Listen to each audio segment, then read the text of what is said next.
है आपकी सबसे मनमोहक बात?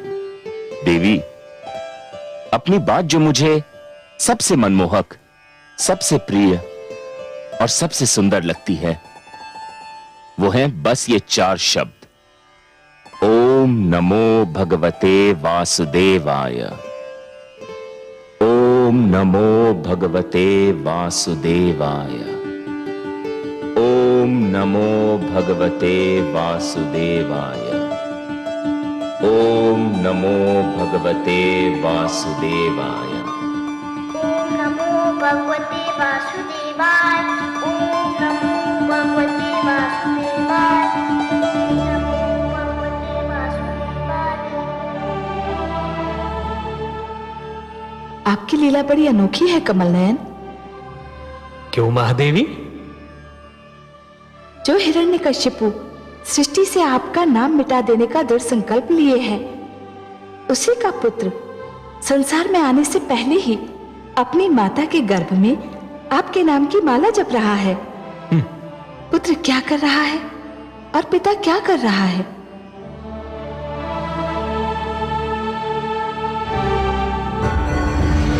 ओम ब्रह्मदेवाय नमः। ओम भगवते नमः।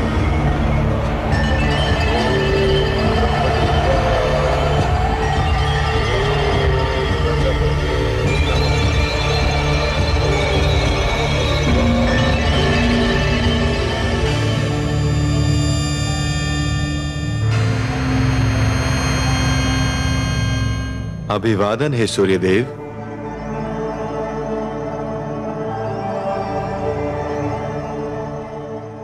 देवराज, आप? हां, परंतु मैं देवराज तो देवताओं के लिए हूं, आपका तो अनुज हूं। आप मेरे ज्येष्ठ भ्राता हैं। परंतु आप आज मार्ग कैसे भूल पड़े? मैं बहुत कष्ट में हूं सूर्यदेव। आप कष्ट में हैं? कौन कष्ट दे रहा है? असुर राज हिरण्यकशिपु। हिरण्यकशिपु? क्या किया है उस दुष्ट ने? वो ब्रह्मा की कृपा के लिए बड़ी घोर तपस्या कर रहा है। उसकी तपस्या का उद्देश्य हम देवताओं को परास्त करना और जगदीश्वर विष्णु से प्रतिशोध लेना है। आपको हमारी सहायता करनी होगी। तो आदेश दे, मैं क्या सेवा कर सकता हूं? वो हिमालय पर्वत पर तपस्या कर रहा है। मैं चाहता हूं कि आप आज थोड़े समय के लिए उसके निकट अपना रथ रोक लें। बस इतनी देर कि वहां का तापमान इतना बढ़ जाए कि वो सहन न कर सके और अपना तप त्याग दे।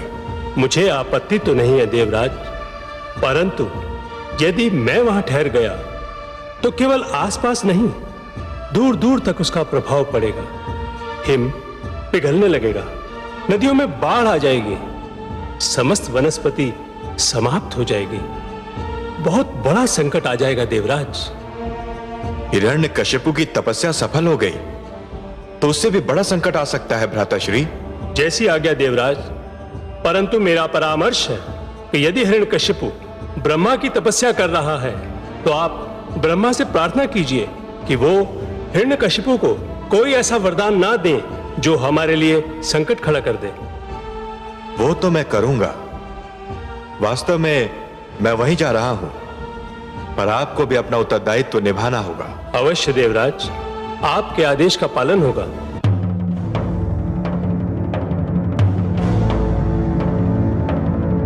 ओम ब्रह्मदेवाय नमः। ओम प्रजापत्याय नमः। ओम ब्रह्मदेवाय नमः। ओम प्रजापत्याय नमः। ओम ब्रह्मदेवाय नमः।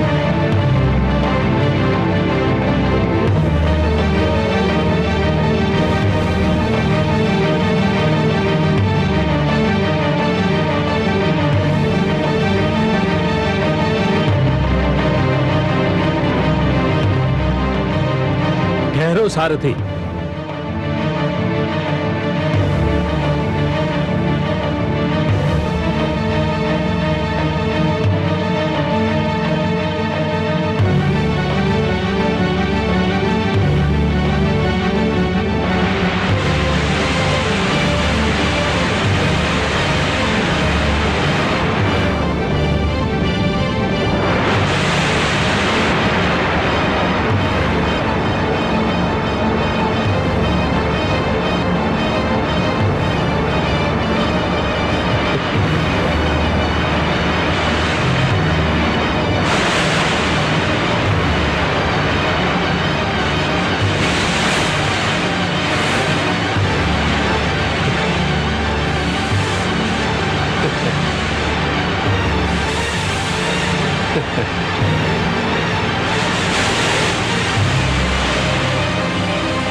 चलो सारथी।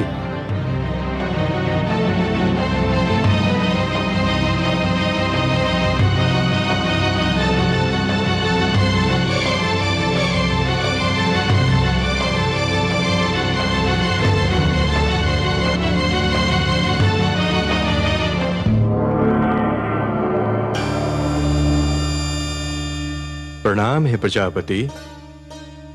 स्वागतम देवराज। हे आदि प्रजापति, आपसे एक विनती करने आया हूं। कहिए देवराज, क्या बात है? हे ब्रह्मा, आप तो जानते हैं कि असुरराज हिरण्यकशिपु आपकी तपस्या कर रहा है। हाँ, मैं जानता हूं, और उसकी तपस्या ने मुझे भी चिंतित कर रखा है। हे आदि प्रजापति, हम देवताओं की विनती है कि आप उसे कोई वरदान न दें। वो केवल हमारा नहीं, आपके प्रिय पुत्र मानव का भी शत्रु है। आप उसे जो भी देंगे उसका हमारे और मानवों के विरुद्ध ही प्रयोग होगा। उसकी तपस्या तपस्या नहीं, मात्र छल है। संभवतः आप जो कह रहे हैं उचित कह रहे हैं, परंतु समस्या यह है कि अभी तक तपस्या और वरदान के उद्देश्यों की परिभाषा नहीं बनी है, सीमा निर्धारित नहीं हुई है। मैं स्वयं सोचता हूं कि केवल यह ज्ञान पर्याप्त है कि कोई तपस्या कर रहा है।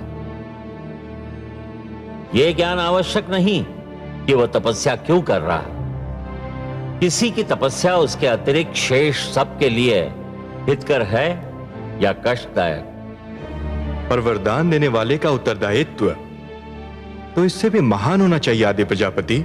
निस्संदेह होना चाहिए। वरदान देने वाले के लिए भी यह आवश्यक है कि वो केवल तपस्या से प्रसन्न न हो जाए, उसे तपस्या के उद्देश्य में भी झांक कर देखना चाहिए।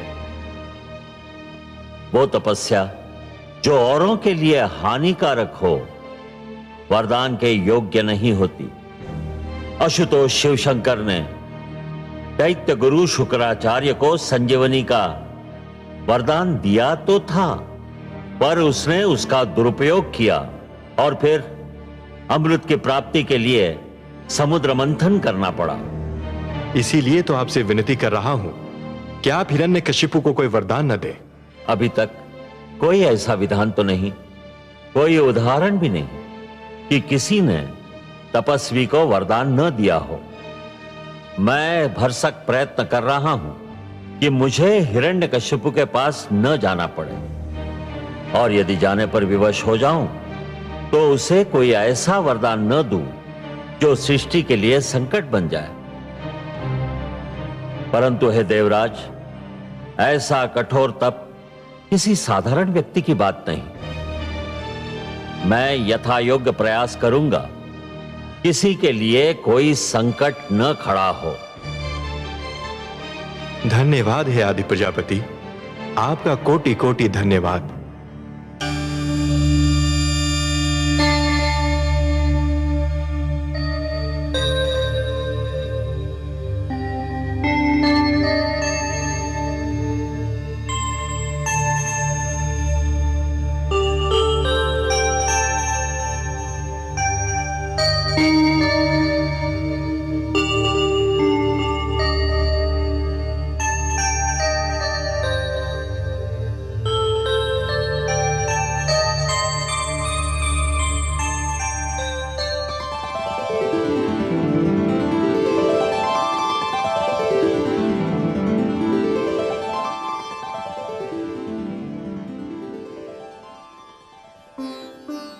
किसी बहुत बड़ी गंभीर चिंता में डूबी हुई है महादेवी।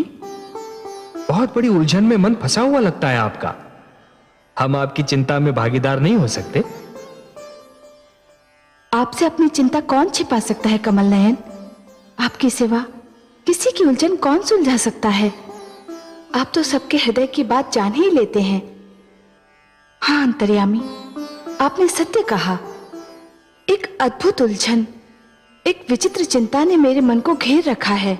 वही तो मैं जानना चाहता हूं और आप ही के मुख से सुनना भी चाहता हूं देवी।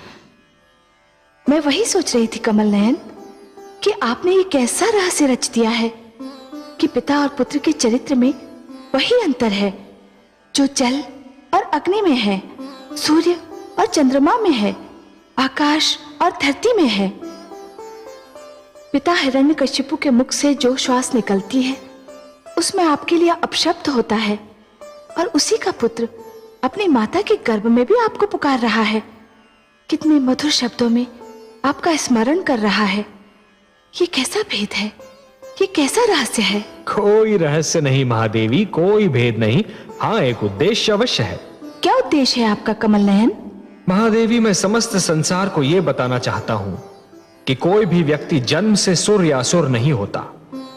उसे सुर या असुर बनाते हैं उसके कर्म, उसका चरित्र और उसकी प्रवृत्ति।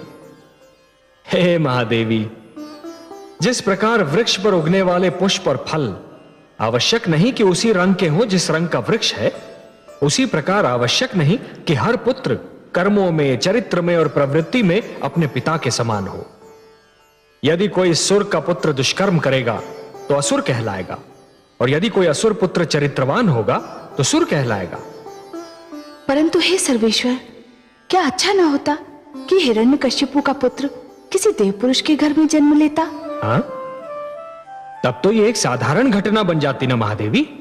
ये कहानी इतनी रुचिकर न बन पाती। एक अच्छा कथाकार अपनी कहानी में ऐसे तत्व लाता है, ऐसे मोड़ लाता है जो असाधारण हो, जो असंभव लगते हो, जिनके विषय में पहले कभी किसी ने सोचा ही ना हो।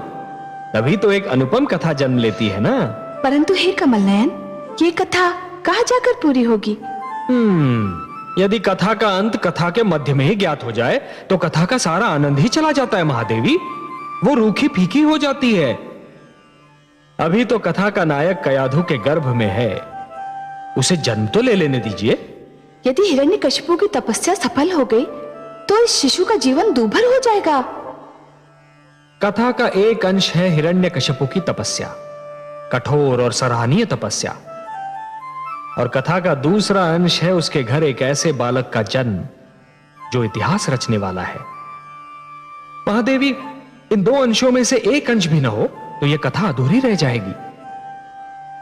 आप तो बस समय पर दृष्टि रखिए महादेवी। ओम ब्रह्मदेवाय नमः। ओम प्रजापत्याय नमः। ओम ब्रह्मदेवाय नमः। ओम प्रजापत्याय नमः। ओम ब्रह्मदेवाय नमः। ओम प्रजापत्याय नमः। ओम ब्रह्मदेवाय नमः।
हे हिरण्यकशिपु, तुम्हारी तपस्या सफल हुई। नेत्र खोलो।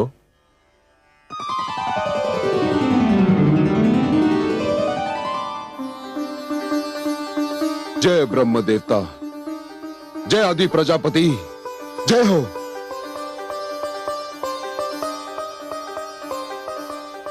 मांगो, वरदान मांगो। तुम्हारी तपस्या ने मुझे प्रसन्न कर दिया है। क्या चाहिए तुम्हें?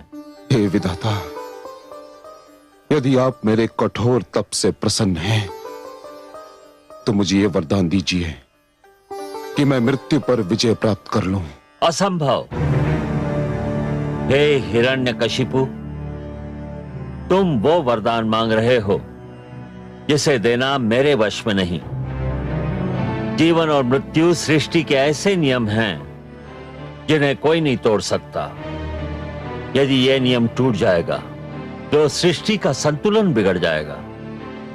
यूं भी मृत्यु भोले शंकर महादेव का क्षेत्र है और मैं उस क्षेत्र में हस्तक्षेप भी नहीं कर सकता। मैं तुम्हें मृत्यु पर विजय पाने का वरदान देने में असमर्थ हूं। कुछ और मांगो। तो मृत्यु पर विजय प्राप्त करने के अतिरिक्त मैं जो भी मांगूंगा आप मुझे देंगे ब्रह्मदेव? मैं वचनबद्ध हूं। प्रजापति, फिर मैं ये वरदान मांगता हूं कि ना मैं घर के भीतर मरूं और ना घर के बाहर। तथास्तु।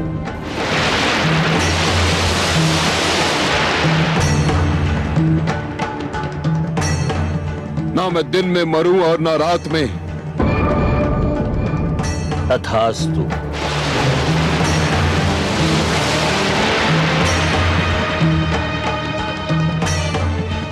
ना मुझे मनुष्य मार सके ना पशु। तथास्तु।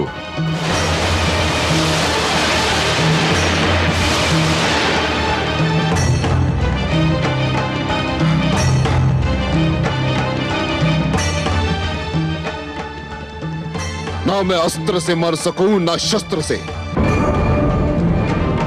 तथास्तु।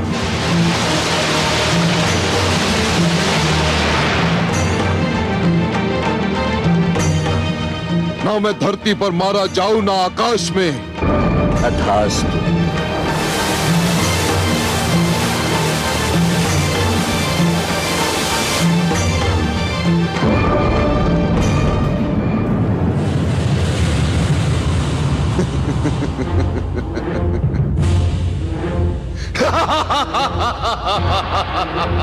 हे विष्णु,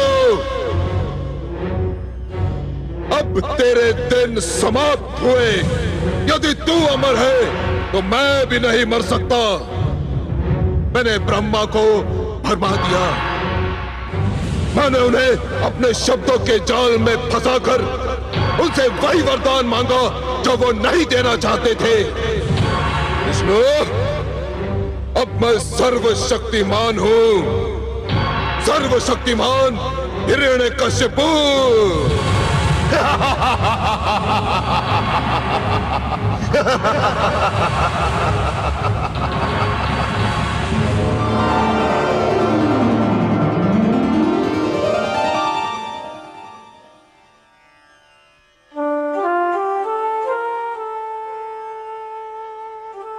हे पद्मनाभ, आपने तो कहा था कि हिरण्यकशिपु ने आपसे शत्रुता पर कमर कसकर अपनी मृत्यु का बहाना ढूंढ लिया है। हाँ महादेवी, मैंने ऐसा ही कहा था, स्मरण है मुझे। पर उसे तो आदि प्रजापति ने ऐसा वरदान दे दिया है कि अब उसकी मृत्यु असंभव लग रही है। असंभव लग रही है देवी, असंभव है नहीं। हे महादेवी, जिस प्रकार सूर्य का उदय होता है अस्त होने के लिए, दीपक जलता है बुझने के लिए तथा पुष्प खिलता है मुरझाने के लिए, उसी प्रकार जीवन का जन्म होता है मृत्यु को पाने के लिए। केवल दो को छोड़कर सभी को मृत्यु का स्वाद तो चखना ही है। दो? वो दो कौन है जिनको मृत्यु नहीं आ सकती? एक तो स्वयं मैं, अनादि और अनंत, और दूसरी स्वयं मृत्यु। हे महादेवी, न मुझे मृत्यु आ सकती है और ना ही मृत्यु की मृत्यु संभव है, और इनके अतिरिक्त ऐसा कोई भी नहीं है जिसे एक न एक दिन मृत्यु ना आए। इसलिए आप तो निश्चिंत रहिए महादेवी, हिरण्यकशिपु को भी एक दिन मरना ही होगा। पर हे कमल नयन, उसको ब्रह्मा जी ने जो वरदान दिया वो सुना आपने? सुना महादेवी, भली भांति सुना, पर इसमें अचरज की क्या बात है? जो आवश्यकता से अधिक चतुर बनने का प्रयास करता है, अंत में सिद्ध होता है कि उससे बड़ा मूर्ख कोई न था। हिरण्यकशिपु यह भूल रहा है कि यदि उसने माता के गर्भ से जन्म लिया है तो उसे एक दिन चिता की गोद में भी सोना होगा। यह नियम न कभी टूटा है और न कभी टूटेगा। पर महादेवी, यह सब होता है अपने समय पर, और तब तक आपको भी प्रतीक्षा करनी होगी।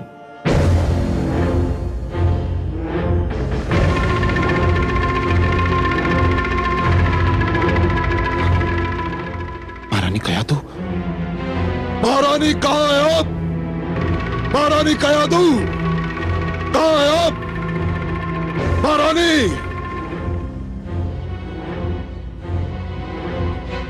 ये सब क्या है? कहां है महारानी कयादू? महारानी कहां है? कहां है महारानी कयादू? उत्तर दो मेरे प्रश्न का, नहीं तो एक एक का वध कर दूंगा। बताओ कहां है महारानी कयादू? इनसे क्या पूछते हो शिष्य? मैंने इनके मुख से वाणी छीन ली है। मैं तुम्हें बताता हूं कि महारानी के साथ क्या अत्याचार हुआ है। अत्याचार? मेरी महारानी पर अत्याचार? मेरी प्रिय कयादू पर अत्याचार? किस दुष्ट ने महारानी पर अत्याचार करके अपनी मृत्यु को ललकारा है गुरुदेव? किस दुष्ट ने? देवराज इंद्र ने। देवराज इंद्र ने? क्या किया उस दुष्ट ने गुरुदेव? देवराज इंद्र ने अग्निदेव को भेजकर तुम्हारे शिशु को माता के गर्भ में ही समाप्त करना चाहा। जब वो असफल हो गया तो देवराज स्वयं आया और महारानी कयादू का अपहरण कर ले गया। ले गया? अपहरण कर ले गया? और विडाल, मेरा सेनापति, उसके होते हुए दुष्ट इंद्र ने महारानी से दुर्व्यवहार का साहस कैसे किया गुरुदेव? विडाल बड़ी वीरता से लड़ा शिष्य, बड़ी वीरता से। जब तक उसके शरीर में प्राण रहे उसने देवराज इंद्र को महारानी कयादू के कक्ष में प्रवेश नहीं करने दिया, परंतु में वो देवराज के हाथों वीर गति को प्राप्त हो गया। देवराज इंद्र, तुमने देवलोक के विध्वंस को निमंत्रण कर दिया है। मैं आ रहा हूं। देवलोक पर प्रलय बनकर टूटने, देवलोक का सर्वनाश करने, तुम्हारा सिंहासन छीनने तुमने सर्वशक्तिमान को चुनौती दी है। सर्वशक्तिमान हिरण्यकशिपु को। अब तुम्हें कोई बचा नहीं सकता, तुम्हारा विष्णु भी नहीं। मैं आ रहा हूं इंद्र, मैं आ रहा हूं। मैं मां हूं, धरती मां। क्रिया अनुचित हो तो ये आशा रखना कि उसकी प्रतिक्रिया अनुचित नहीं होगी। ऐसा ही होगा जैसे कोई भड़कती हुई ज्वाला को छुए और ये आशा करे कि उसका हाथ नहीं जलेगा। अन्याय करने वाला भी कभी कभी ये भूल जाता है कि वो भी किसी दिन अन्याय का लक्ष्य बन सकता है। देवराज इंद्र ने जब हिरण्यकशिपु की पत्नी कयादू का अपहरण करना चाहा तो मैं जान गई कि इसकी प्रतिक्रिया भी उतनी ही भयंकर होगी। यही हुआ भी कि हिरण्यकशिपु जब अपना तप पूरा करके लौटा और उसको सारा वृत्तांत मालूम हुआ तो वो क्रोध से पागल हो गया। उसने पूरी शक्ति से देवलोक पर आक्रमण कर दिया। उसका आक्रमण इतना अचानक और शक्तिशाली था कि देवसेना उसके आगे ठहर ना सकी। हिरण्यकशिपु देवसेना को काटता पीटता देवलोक पर वज्र की भांति टूट पड़ा। देवसेना परास्त होकर रणभूमि से भाग गई। इस बार तो मुझे भी लगा कि हिरण्यकशिपु का क्रोध पूर्णतः अनुचित नहीं था। देवराज को उनके किए का दंड मिलना ही चाहिए था।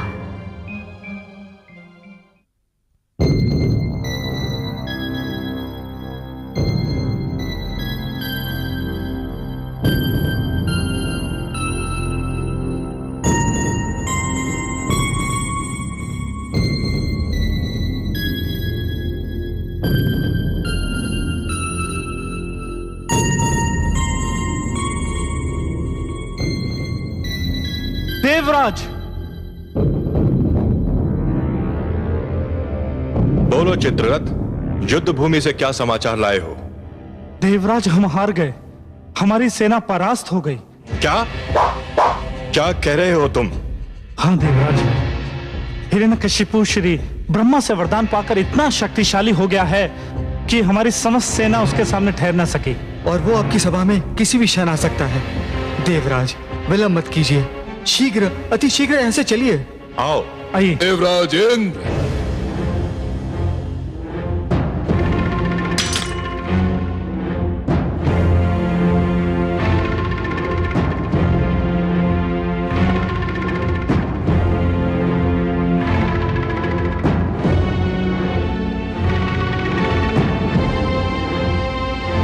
देवराज इंद्र, अपने अस्त्र फेंक दो और अपनी पराजय स्वीकार कर लो।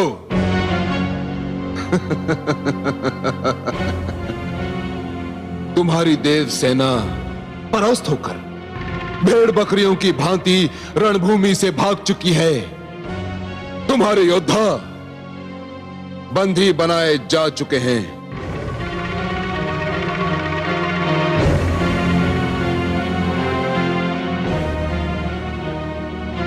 तुम अब देवराज नहीं, एक दुर्बल और शक्तिहीन व्यक्ति रह गए हो। फेंक दो अपने शस्त्र।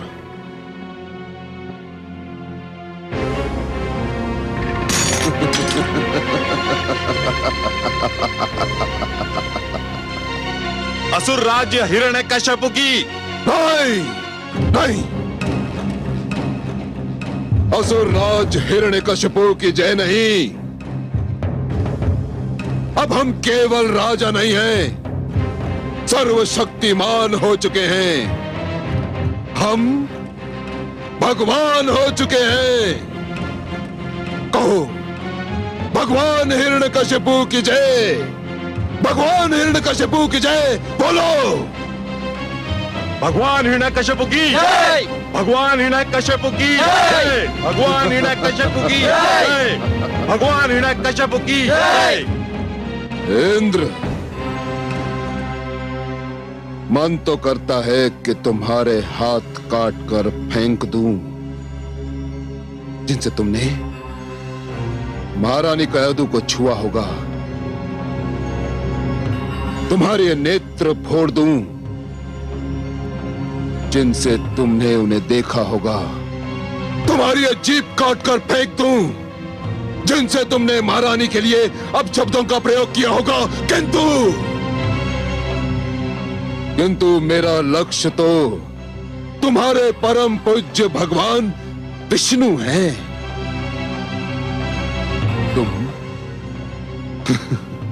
तुम तो उसके साधारण चाकर हो। तुम देवता स्वयं को श्रेष्ठ समझते हो, सब भी कहते हो। मानव तुम्हें अपना आदर्श मानता है। तुम्हें भी घमंड है अपने आचरण पर। किंतु क्या यही है तुम्हारी श्रेष्ठता? यही है तुम्हारी सभ्यता? यही है तुम्हारा आचरण कि तुमने एक ऐसी नारी का अपहरण किया जो माता बनने वाली है? धिक्कार है तुम पर, धिक्कार। तुम्हें स्वयं पर लज्जा आनी चाहिए इंद्र, लज्जा। अब बताओ कि महारानी कयाधु कहां है? अन्यथा मैं इस देवलोक में आग लगा दूंगा, आग लगा दूंगा इंद्र। नारायण नारायण।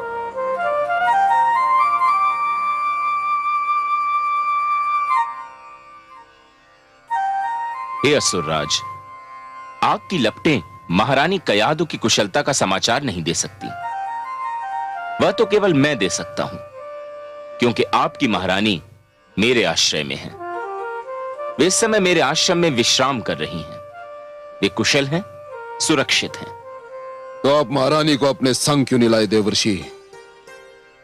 असुरराज, वे स्थिति में नहीं है कि कहीं आ जा सकें। मैंने यही उचित समझा कि इस समय उन्हें विश्राम करने दूं। देवर्षि, मैं आपका आभारी हूं। महारानी की कुशलता का समाचार सुनाकर आपने मेरे क्रोध को शांत कर दिया है।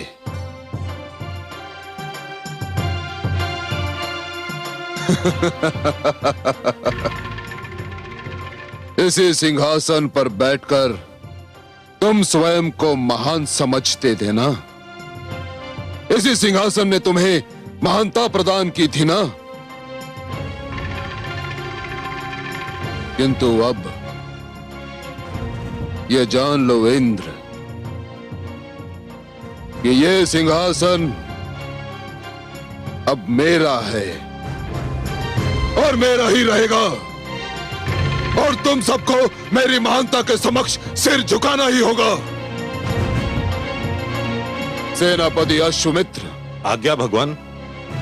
देवराज इंद्र को समस्त देवताओं सहित देवलोक की सीमाओं से बाहर निकाल दो, और इनमें से यदि कोई भी उत्पात करने की चेष्टा करे तो उसके पैरों में बेड़ियां डालकर कारागार के अंधेरों में फेंक दो।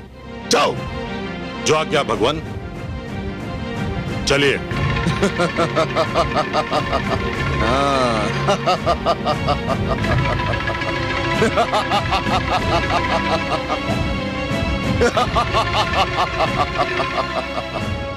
नारायण नारायण।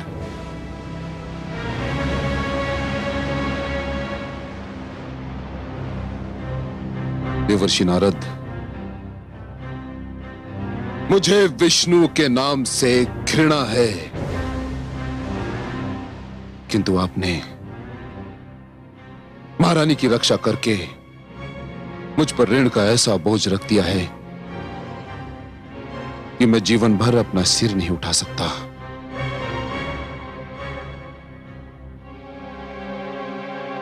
मैंने जो कुछ भी किया उसे आप ऋण न समझें असुरराज।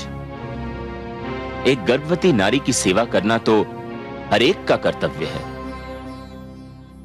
महारानी कयाधु के मुख पर से तो इस अवस्था में तेज की किरणें फूटती दिखती हैं। मुझे विश्वास है कि वे एक बहुत प्रतापी शिशु को जन्म देने वाली हैं। देवर्षि, ये कहकर तो आपने मेरी व्याकुलता और भी बढ़ा दी है। मैं महारानी को अभी और इसी समय देखना चाहता हूं। आइए। चलिए।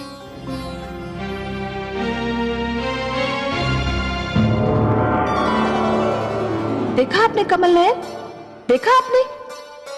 दुष्ट हिरण्यकशिपु इंद्रासन पर विराजमान हो गया है। तो क्या हुआ महादेवी? अब सब उसे महान नहीं समझेंगे। इंद्रासन पर विराजमान होने वाला महान नहीं कहलाता। नहीं महादेवी, नहीं। और जो ऐसा समझेगा वो भूल करेगा। कोई व्यक्ति केवल इसलिए महान नहीं हो जाता कि उसे एक महान पद मिल गया हो, एक महान सिंहासन मिल गया हो। सिंहासन किसी को महान नहीं बनाते देवी, महान तो बनाते हैं महान कर्म। जिस प्रकार केवल पुष्प की डाली पर होने से ही कांटों में सुगंध नहीं आती, उसी प्रकार केवल किसी आसन पर बैठने से व्यक्ति महान नहीं हो जाता। हां, यदि कोई महान व्यक्ति साधारण से आसन पर भी बैठ जाए तो वो साधारण आसन महान अवश्य हो जाता है।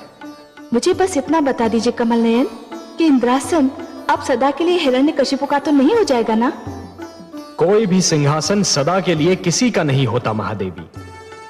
हाँ, उस सिंहासन पर बैठने वाला यह प्रयास अवश्य करता है कि सिंहासन उससे कभी ना छूटे, पर एक न एक दिन सिंहासन को उसे छोड़ना ही पड़ता है।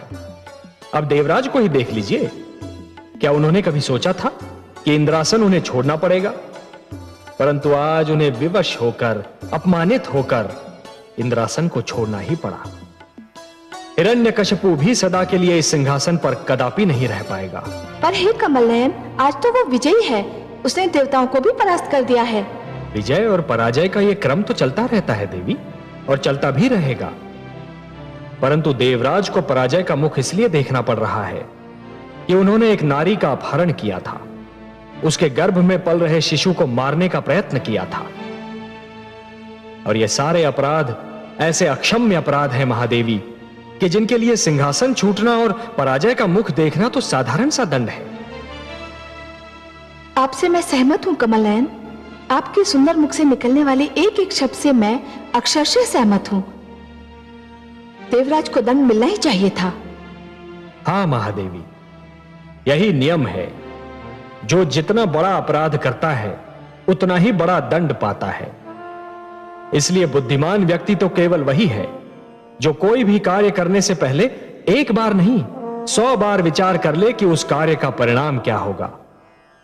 हे कमलनयन, मैं तो बस इतना ही जानती हूं कि आप जो कहते हैं वही सत्य है और आप जो करते हैं वही उचित होता है। सिंहासन पाकर हुआ मूर्ख को अभिमान, कुछ दिन का ये खेल है, क्या समझे नादान।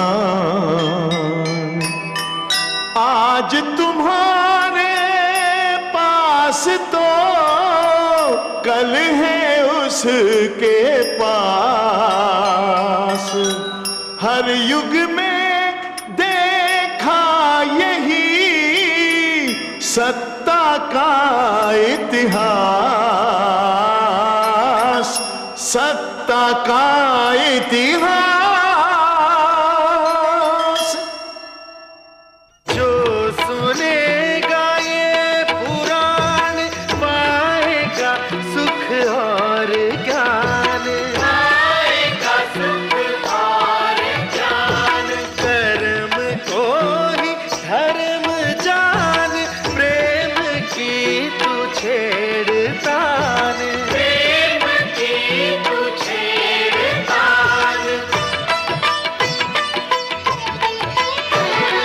बीते युग बता रहे हैं, बीते युग बता रहे हैं, सत्य पथ पे चल सुजान।